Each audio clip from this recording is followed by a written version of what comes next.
what I thought you defended in your book, and I have the passages, and I don't want to put you on the spot or have you defend the position you don't take, but it seemed to me you had this very broad brush that somehow it is the religion that caused the problems. Whereas from my experience in traveling around this part of the world and covering events, the religion became a response to policies pursued by others. And that, I think, if you take Iraq, you have a very good example of that, where for all the failings of Saddam Hussein, it was basically a secular society, and in which women were in a better position than they are now. And to take one example. And I think the point that Chris was making is that when you actually go out and see these societies, the mischief came not from a reading of the Quran. The mischief came from very enlightened, rational people, the best and the brightest, who were conducting the foreign policy of advanced nations. Well, I'm certainly not going to deny that we have caused ourselves problems. And one of the reasons why we have been so inept in our foreign policy, I think, has a lot to do with our own faith-based thinking. The fact that we promote people to positions of power who, you know, in the president's case thinks God put him in the White House, and I've argued that that belief logically entails that God did not put him in the White House to make a catastrophic mistake. So I don't think we want someone making these decisions about when to go to war and when not to go to war who thinks that when he closes his eyes and just kind of tries to get a feeling for what to do, his intuitions just may be vetted by the creator of the universe. And I take these people at their word. I mean, people believe this stuff.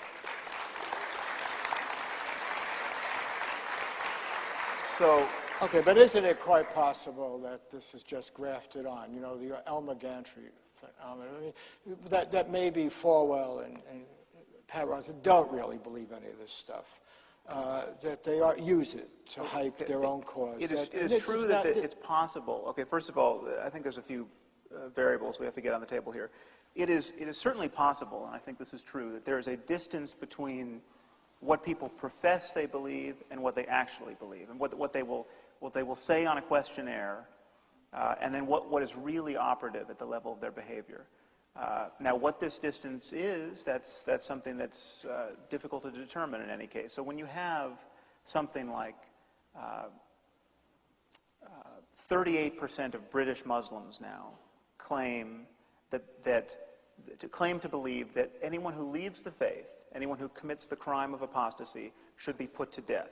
This is 38% of British Muslims. We're not talking about Pakistan or Afghanistan. That's quite an alarming finding. Now, what percentage of them would actually be willing to kill someone who leaves the faith? I don't know. I mean, there's a distance between what you think and what you're actually going to do.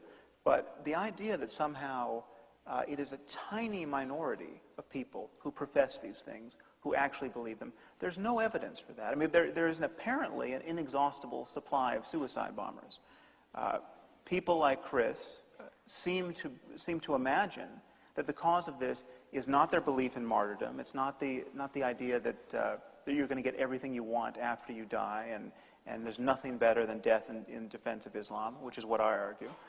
They seem to believe that it is poverty and economic desperation and lack of education. The reason why we know that can't be true is everything we find out about the kinds of people who hijack planes and fly them into buildings or blow themselves up on the tubes in the UK, they are disproportionately well off, and they are disproportionately educated. This goes from the top, you know, from people like Osama bin Laden and Khalid Sheikh Mohammed, who don't blow themselves up and maybe cynically manipulating people who really believe these things. But it goes all the way down through the 19 hijackers, all of whom were college educated. Many of them had PhDs. It goes to the leaders of Hamas and Hezbollah, and it goes down to the foot soldiers who blow themselves up. Your likelihood of dying if you were affiliated with Hezbollah, dying through suicide bombing, goes up if you're better educated. I mean, and support for suicide bombing goes up in conjunction with literacy. This is not a movement of the poorest of the poor and the least educated. And the idea that it would be nice if it were. I mean, then the remedy is just spread the money around and teach people about all we've come to know in the last 2,000 years. But our situation is quite a bit more sinister than that. It is possible to be someone with the technical expertise, someone who can build a nuclear bomb, and to still think you're going to get 72 virgins in paradise. That's what we should be worried about, that these beliefs really are operative, and the idea that no one believes them while everyone professes them, I think is an act of faith none of us should be willing to adopt. You know, I'll let Chris respond, but for the people applauding, I just want you to consider one thing. No Muslim has ever used a nuclear weapon, and our own people did. Out of the most advanced, reasonable society, we dropped those bombs in Hiroshima and Nagasaki. So it really raises a very interesting question. But go ahead. Well, Sam opens his book with this image of a suicide bomber, and then writes that everybody rejoices and the parents are proud, and it has this cut line at the bottom. The young parents learn his fate, and these are facts. I spent months and months in the Gaza Strip. I went to many of these funerals. In fact, the reality is, the first thing that happens is Hamas not only takes over the house of the bereaved before the body appears, but the entire street. They put plastic chairs out on the dirt street, they run white canopies over the top, and they trot the family out for the Western press. And if the family doesn't say the approved jargon and cant that Hamas wants them to, at the very least they're beaten up, if not worse. Hamas is a totalitarian organization. It shares many characteristics with the radical Christian right of this country, and to defy it is to court violence and death. And I think that this kind of assumption, first of all, that Palestinian mothers don't grieve for their children is really borders on racism. They grieve like any mother, and the notion that, as you write, that they somehow rejoice in the martyrdom of their children is just frankly not true. Having lived in Gaza and been in the houses, I've seen mothers who don't speak for days. The devastation that is visited on parents by the loss of a child is universal, first of all. Second of all, most of the suicide bombers in Gaza do not come from the middle class. They come from the refugee camps. The suicide bombers of 9/11, who I investigated for the New York Times, I covered al-Qaeda based in Paris, in Europe and North Africa after 9/11. They came from the middle class, but it's a very peculiar middle class, because it is a class that is displaced from origin and dropped. You see it with French Muslims, the 5 million Muslims in France. And it is that horrible identity crisis that grips them. And in some ways, they don't belong to any culture. They don't belong in France or Germany, and they don't belong in Tunisia or Algeria or Saudi Arabia, where they come from. And it is that identity crisis that propels them into the arms of radical preachers who promote this utopian vision. It is that search for identity. Finally, in the notion that somehow people in a place like Gaza are propelled to carry out suicide attacks because of religion, I think just, you wouldn't have to spend more than a few days in Gaza to see that Gaza is now virtually one, it's a prison. It's a walled-in prison. People can't travel out. There's severe malnutrition. I think the last figure is over 30%. People are living there on less than $1 a day. There isn't running water. People are sleeping 10 to a room. There's no employment, no educational system that functions. Of course, now we have a war between Fatah and Hamas on the streets of Gaza City. And these kids have no future. They have no prospects. And the only way they can affirm themselves in this society is through death. They at least know that if they're a shaheed, posters will be put up at their face on the wall. There'll be a huge funeral with several hundred people who fire guns behind them. And what has happened, and that's the tragedy of Oslo. The architects of Oslo, the peace agreement, understood that the engine to build a lasting peace between Israelis and Palestinians is economic. It is about giving Palestinians a stake in Israeli economy. It's about that possibility of Ahmed being able to buy a refrigerator and send his child to school. It's what broke the conflict in Northern Ireland. And the Israeli policies, both in the West Bank and Gaza, are becoming more draconian by the day. And of course, they're fueling the very kind of radicalism they're trying to break. Okay. I need to address this issue of... Yeah, look, I'll let you address it as lengthy way, but I just want to add a little bit to this. I happened to go to Gaza and the West Bank at the time of the Six-Day War, and I had been in Egypt at the tail end. And I think the consensus was, and I'm not an expert on the area, but the consensus was that the Palestinian population was the least religious of the Arab world. And that the feeling of the people there in Gaza and the West Bank was not driven in any stronger way by religion. And the PLO, as I said before, was basically a secular movement. As, for instance, in Iran, the movement that Mohammad Mossadegh was involved with, a nationalist movement in a country that later became more religious. Egypt, Nasser was a nationalist, later became more religious, and Muslim Brotherhood grew. So since the Quran had been written before all this, since the religion was present, how do you explain the rise of this religious feeling, if not in the terms that Chris just explained of desperation and reaction?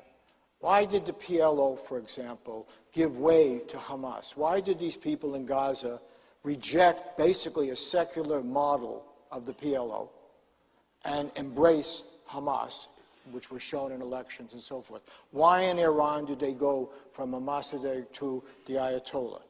Why in Iraq did they go from basically a secular society to now a society where two major religious factions are contending?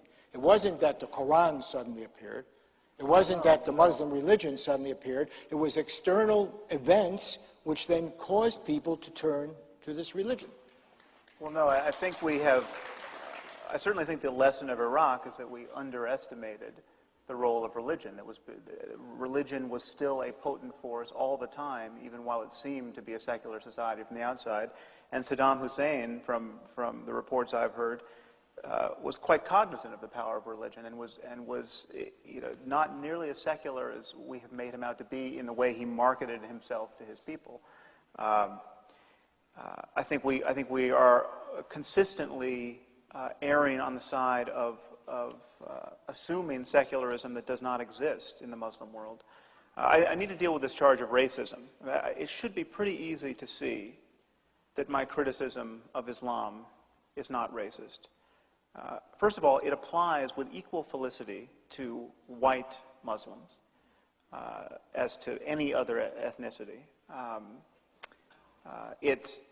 In some sense, it even applies more to somebody like John Walker Lind, a middle-class guy from Marin County who discovers the Quran and decides to go off and fight with the Taliban.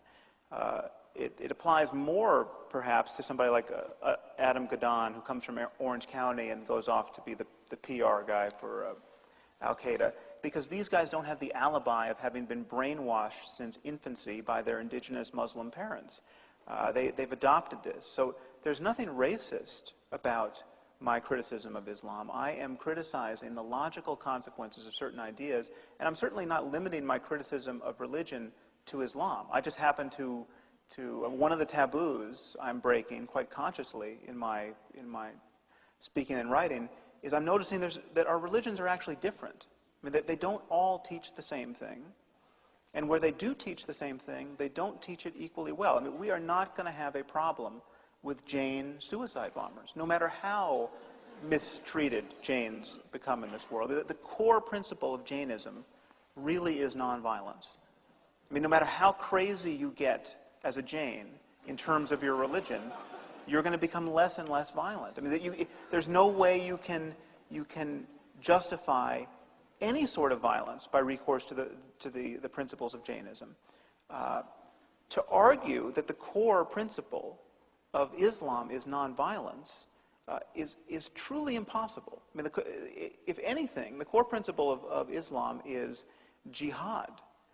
It is convert, subjugate, or kill the infidel. I mean, the Quran and the Hadith do nothing so eloquently as demonize the infidel and talk about the imperative of spreading the faith. If you look at the historical example of Muhammad, he's rather a different character than Jesus. He is not a hippie who got crucified.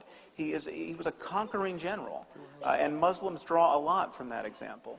You know, Let me just add one more thing. Another piece that I find rather galling about this mode of apologizing for Islam, and certainly that raising the bogeyman of racism.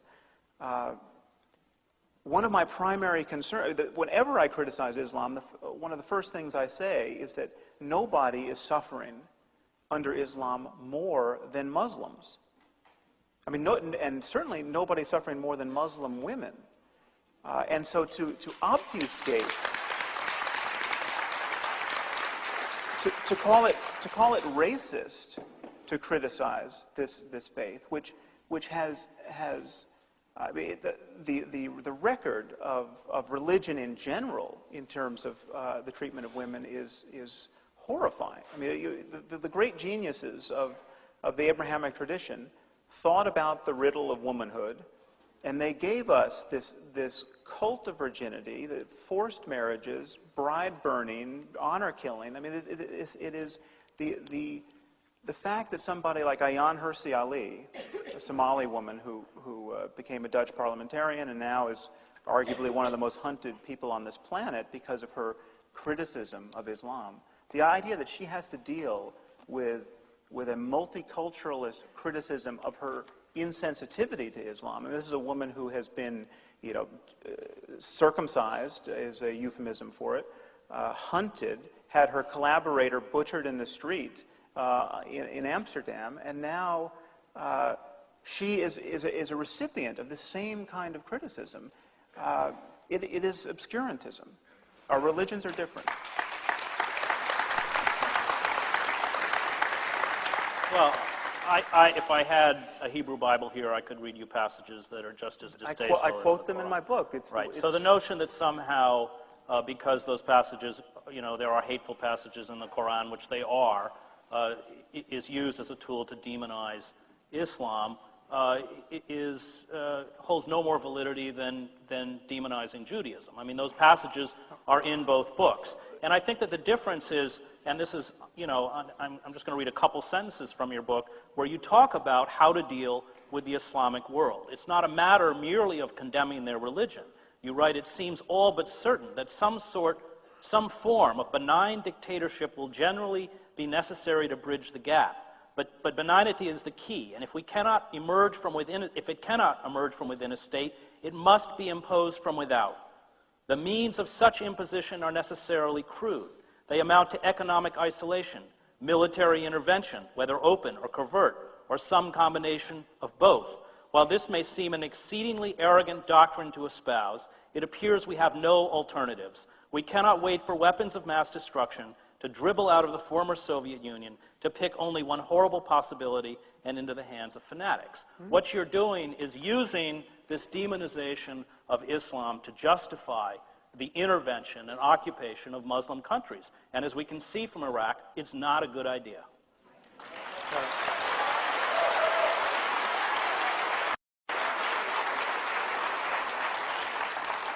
Well, first of all, your point about the Hebrew Bible, I think, speaks to my side of the argument. First of all, I don't shy away from quoting the Hebrew Bible to the exasperation of Christians and Jews when I criticize faith.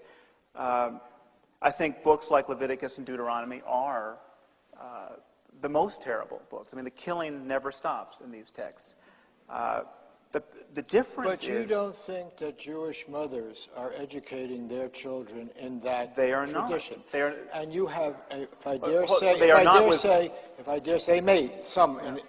we have some Jewish fanatics. One killed Rabin, remember? So one walked into a mosque in Hebron and shot 39 people. Some are doing it, but prayer. I think just to join the argument, and I'll give you all the time you want on this, the argument that Hedges has made, at least that I'm making, I can't speak for Hedges, is that there are all these Muslims out there who are not teaching their kids this interpretation of the Quran any more than most Jewish mothers are, okay? I mean, I've traveled in Indonesia, I've traveled in a lot of these places. That was not the norm. It was not the norm in Palestine. It was not the norm, evidently, in Iraq before we invaded, okay, as far as we can see. It was not the norm, you know. In fact, I don't think we've still had one Iraqi suicide bomber go somewhere else outside of Iraq to blow up anything. These people actually came from Saudi Arabia, remember, which was one of the places we liked. So it seems to, I think that, no, I don't want to beg the question here, which is the Quran has existed, okay? And this primitive interpretation, as there is obviously Christianity, as there is obviously in Judaism. The question is, why does it get triggered at certain moments? Well, I think it has been triggered continuously. And the difference, I might point out, is the spread of destructive technology. I mean, this is why we have to be so worried about these apocalyptic visions of life that essentially tell people that death is an illusion, and in fact, you get everything you want after you die, and that human history is going to end in some kind of glorious conflagration where the good people, if you're a Christian, are going to be brought up into the sky and allowed to witness this rather sacred end to human history. This is believed by people on all sides, Christian, Muslim, and Jewish, some subset of each. And when you marry that to our technological capacity, which is not going away. I mean, we're not going to uninvent the knowledge about how to make weapons of mass destruction. It becomes an increasingly dangerous situation. I'm not soft-pedaling the role of Judaism and Christianity and other religions in this, and I'm not soft-pedaling the role of tribalism generally. Yes, we have to outgrow tribalism. We have to outgrow racism and nationalism. But these are all ideas. And what I find troubling here is the dismissal of the power of ideas. I mean, just imagine what's wrong with this argument. Okay, imagine going to Nazi Germany in the 30s and saying, you know, Sam, your criticism of Nazism is really misplaced. It's not. The problem is not Nazism. It's extremist Nazism. You know, most Nazis are good people. Most Nazis don't spend a lot of time thinking about the purity of German blood. They're not. I mean, they're just. You know, they're these nice grandmothers who love to see their grandchildren in those youth camps with their shirts off, and you've seen those rallies. All those people have these great leather trench coats, and you know, I mean, some of our great sartorial gains were actually Nazi gains, and we shouldn't dismiss that.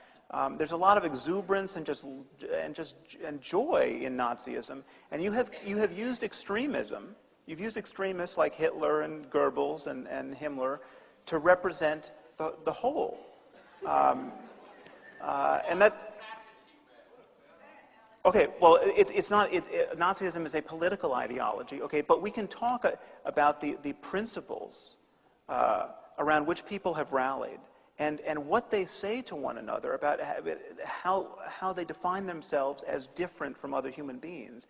And religion gives immense motivation to this, and it is the only kind of tribalism in which people posit a transcendental difference between themselves and other people, where in-group and out-group becomes of consequence not only for this life, but for eternity. And to minimize the role that's playing. I mean, I am not imagining the link between Islam and violence, to take Islam as one example, because the people who are perpetrating this violence are telling us ad nauseum why they are doing this. I mean, this kind of analysis is like going into a church on Sundays and seeing people lined up to receive the Eucharist and asking them why they're doing this, and they tell you about the transubstantiation and their love for Jesus. And to discount all of that, we can't trust what they're saying. Actually, this is just cracker-eating behavior, and it as witnessed by the fact that it happens in other contexts. I mean, people eat crackers in other contexts, and there's a general love of crackers. You know, And so you can't say that Sam, people are this being is- motivated by their religion. Well, Sam, while this may be good fun, you have to explain why this religion takes hold at certain moments and does not at others. The fact is, if the power... I reject that analysis. No, but if the power is in the religion, and you say it's there in the Hebraic religion, only it's not operating now because Jewish mothers are not doing that, and we know in large parts of the Muslim world it's not operating. They don't read the Quran that way. They don't follow the religion that way, including large parts of the Arab world through much of the history. And then you have the example of Ireland, which was mentioned before, where you have Protestants and Catholics reading what should be the same text and killing each other for well over a century. It seems to me you're begging the question of why does it occur at certain moments and not at others? And you're saying it's in the text. If it's in the text, then it should occur all the time.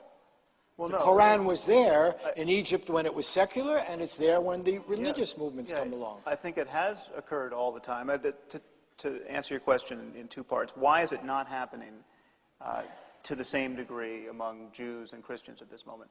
When you look at the history of Christianity and Judaism, and I'm not minimizing the role they're playing now, most of my writing is about not Islam, but about Christianity at this point. Christianity and Judaism have suffered a harrowing collision with modernity over the last 200 years. I mean, they have just had their religions mastered by science and secular politics and common sense to a degree that has not occurred in the Muslim world. The Muslim world has not had a reformation, and it has not had a renaissance.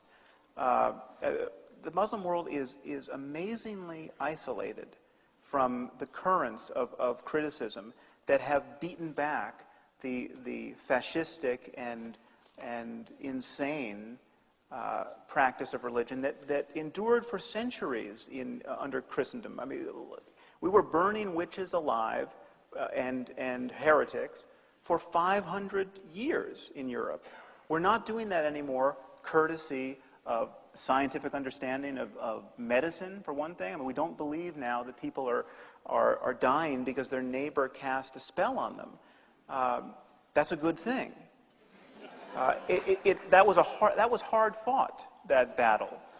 You're talking about practices in a pre-modern society, and you know, when people don't understand the cosmos and they don't understand human bodies, irregardless of religion, and you can read, you know, what anthropologists write from New Guinea or anywhere else when they deal with a pre-modern society, that's how they react. But to somehow blanket, you know, 1 billion people as pre-modern. I lived in Cairo. It's one of the most artistically and intellectually vibrant cities I've ever been in. Let me just make it very clear. I'm not doing that. I'm not saying that all 1.4 billion Muslims are Al-Qaeda. Okay, I'm not saying that. And there's no doubt that some significant percentage of Muslims don't take their religion all that seriously. That is a good thing. I mean, so that they're moderate. They're moderate because they're not forcing their kids into madrasas and seeing everything through the prism of theology. Sam, but the point is, so are we just disagreeing about sheer numbers, or are you denying that any subset of the Muslim world really believes what they say? I'm saying that what you describe is how a pre-modern group or society exists anywhere on the planet, not just Muslims. That's how pre-modern societies work. That's how tribal societies work. They're superstitious. Honor killings, by the way, having lived in the Middle East for 7 years, are not that common. But let me talk a little bit about the mood of the Muslim world. I was in the Arab world after 9/11, covering Al-Qaeda, and there was absolute revulsion and shock and empathy for us for what happened. The chief Sunni Islamic leader, Sheikh Tantawi in Al-Azhar in Cairo, condemned the attacks of 9/11 as a crime against humanity, and then went on to denounce Osama bin Laden as a fraud, somebody who had no theological training and no right to issue fatwas or religious edicts. The tragedy is not the fault of the Muslim world. What happened is that we fail to understand that the only way to fight terrorism is to isolate terrorists within their own society. not to begin dropping iron fragmentation bombs all over the Middle East. And what we did as a society was become tribal. We drank that dark elixir of American nationalism, which is not only a form of self-exaltation, but a form of racism. And anybody who didn't support us, including the French, including people who share our values and are our allies. Remember all the jokes about French culture and French identity? You know, let's remember the French were right. There were no weapons of mass destruction. He wasn't tied to Al-Qaeda. And let me finish. Okay, Sam. but you're arguing against positions I don't necessarily hold. No, but I'm talking about the characteristic of the Muslim in the Arab world, which does not fit with the picture you're painting. And if we had had the courage to be vulnerable, if we had realized that this was a war of shadows, an intelligence war, we would have a huge percentage of the Muslim world on our side. And I can tell you that because I was on the streets of Tunisia, Cairo, Beirut. I was there. Right. Well, so let me just finish. I'll give you a chance. Okay.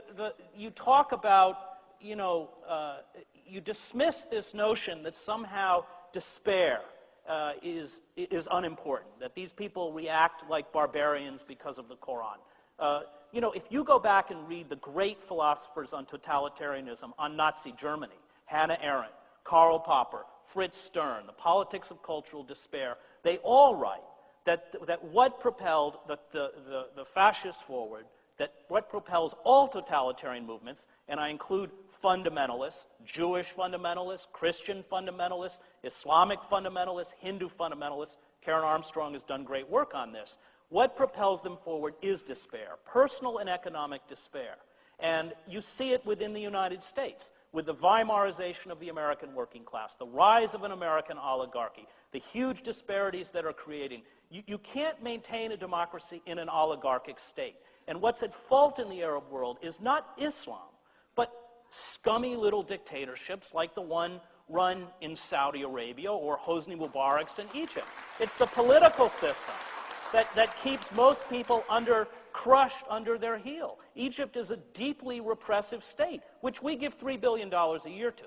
And let's also finally not forget that every time Israel sends those F-16 jets and Apache helicopters to strike refugee camps in Gaza, the fragments of those bombs have Dayton, Ohio, and other cities on them. And we are complicitous very much in the suppression and abuse and killing of innocent Muslims.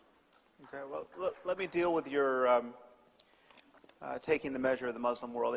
Happily, we do not assess public opinion by having New York Times journalists go out and live in the Muslim world and make friends and get a vibe.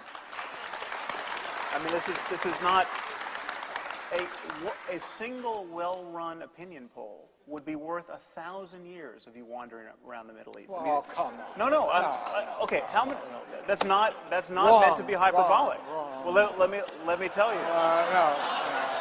How many? You can't possibly believe that about polls, Mike. Well, all we've got are conversations. All we've got are conversations. He's lived there for 15 years, for God's sake. How many people did you ask? How many people did you ask? I've done it for 2 hours. How long, Go on. How many people did you ask whether they supported suicide bombing? You could have lived there a long time and asked that question a lot and still not have done anything like the job that Pew did when they went into 9 countries and got a random sample, insofar as that was possible, of Muslims and asked 38,000 people that question. Okay, the responses were appalling. And the responses were appalling in countries that were the most cosmopolitan and the least benighted by pre-modern standards. I mean, this is, and there has been poll after poll after poll. None of them support this sanguine idea of Muslim public opinion. I actually studied the Pew poll carefully, and what it said was that in the face of an occupation where the occupier is hurting your country and your people, that this is a legitimate attack because you don't have alternative means. That's what the Pew poll okay, said. it's in my book if you want to see the question. And the question was, do you support suicide bombing against non-combatants in defense of Islam? Okay. It is explicitly a religious formulation of it. And it's suicide bombing, which, as Chris points out, there is a single line in the Quran which seems to suggest suicide is a bad idea. It's suicide bombing against non-combatants. And the support is astonishing. And the support is not... it's interesting to consider what level of support we would find consoling. You know, 2%, 5%, 10%. Well, I mean, 10% is still 140 million people in this world. But there were countries where it was 75% and 80%. And Turkey, the great Muslim success story, was down around 20%. So these are not... Can I ask you just a question? I don't want to get people too angry, but I'll kick myself going out of here if I don't ask this question. But we had this war in Vietnam, and according to McNamara, 3.4 million people died. Died. Most of them civilians. Right? Most of them civilians. Is there a fundamental difference between killing 3.4 million people with this carpet bombing and Agent Orange or fragmentation bombs and suicide bombing? Is there a fundamental difference between suicide bombing and destroying Hiroshima and Nagasaki and all of the wood-based cities of Japan in World War II? Is there a fundamental moral difference? Well, I think that I don't want to speak for a moment in defense of Vietnam or even in defense of Hiroshima and things that could be given a plausible rationale for self-preservation. I think we could not fight war the way we fought war in World War II. We could not firebomb Dresden because we have too much information, because this information plays upon our nascent feelings of compassion, and that's a good thing. I think we should have all the information we can get about the horrors of war so as to inoculate us against going casually onto the battlefield. But yes, suicide bombing is, when you think about it, something that really should be impossible. And it is the least rational thing, even worse than suicide bombing, celebrating these suicidal atrocities of your children, which, Chris, I understand the mothers you have met didn't appear to be doing that, but there's no question that some mothers do that, and this has been widely reported. If you really believe, it's a perfectly rational thing to feel. If you really believe that martyrdom is true, if you really believe that your dead child, who was there a moment ago, is now in paradise waiting for you and you will really be reunited, death is an illusion. And there are people who believe this, and there are people who express this belief violently in conflicts that have nothing to do with us. I mean, the war between Iran and Iraq was characterized on the Iranian side by this massive campaign of suicide bombing, where teenagers were just goaded out to clear minefields by their parents. We weren't involved. This is not, the problem is not urban sprawl and NAFTA and the other degradations that Chris suggests lead people to despair.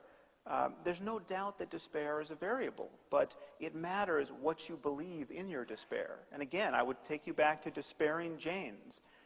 They're not going to practice suicide bombing because they believe something different. Okay, we have to wind this up because otherwise the overtime costs will bankrupt Truthdig and we won't be able to have another event. But I do want to, I know you guys, you'll be going in the car and you'll think, that thing got all screwed up, Cher was a lousy moderator, et cetera, et cetera. So why don't you go first and then you go second and just tell us what we didn't get to that we should have and, put the cap on it.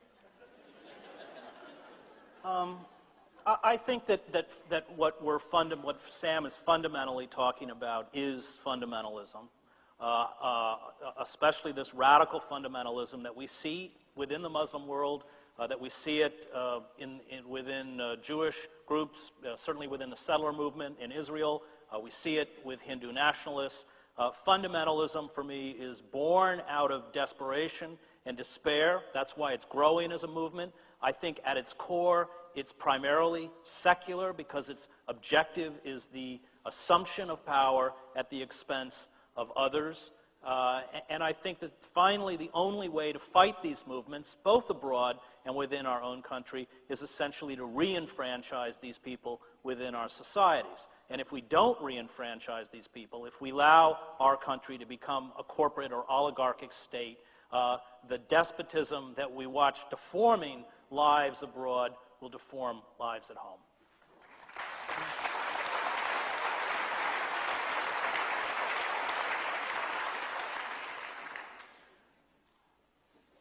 Well, let me give you a sense of what it's like to be me having this conversation.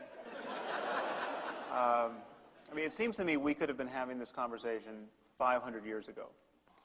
And life was difficult 500 years ago. There was a lot of despair. There were crops failed and disease spread, and people suffered just instantaneous and catastrophic changes in their fortune. And it was the cause of all of this actually was well understood 500 years ago. It was witchcraft. And happily, the church had produced some very energetic men who had the gumption to deal with this problem. And so every year, some hundreds and sometimes thousands of women were burned alive for casting spells on their neighbors. Now, imagine what it would be like to be among the 5 or the 10% of people at most who recognize that the very belief in magic, the very belief in witchcraft, the very belief in good witches or bad witches was a malignant fantasy. That the white witches who were helping people with medicinal herbs and practicing midwifery, they were on no firmer ground than the black witches who were casting the evil eye. The whole belief system was at fault. Imagine the kind of criticism you're going to get. No, your problem is just with kind of fundamentalist witchcraft. The reality is that witchcraft is far more nuanced than that, and there's no conflict between science and witchcraft. I mean, science deals with physical law and physical causality, but witchcraft deals with potent spells and the internal connections between things. This idea that somehow we shouldn't call into question these patently bad ideas for fear of offending people, for fear of glossing over their despair, for fear of not criticizing other problems in the world. I would never argue that religion is the only problem in the world or the only source of human conflict, but it is a source, and we are mightily attached to it, emotionally attached to it. And we are loath to criticize it even when it is declaring its ugliest intentions and its ugliest certainties. The problem with the Bible is however you pick and choose, whether you're a literalist or a selective literalist, the problem is there's just a mountain of divisive nonsense in there, and that's where people get ideas about homosexuality being an abomination and why our country in the 21st century debates gay marriage as though it were the great moral issue of our time. This is coming from religion, and it seems to me that it's time we had an honest conversation about that. Let me,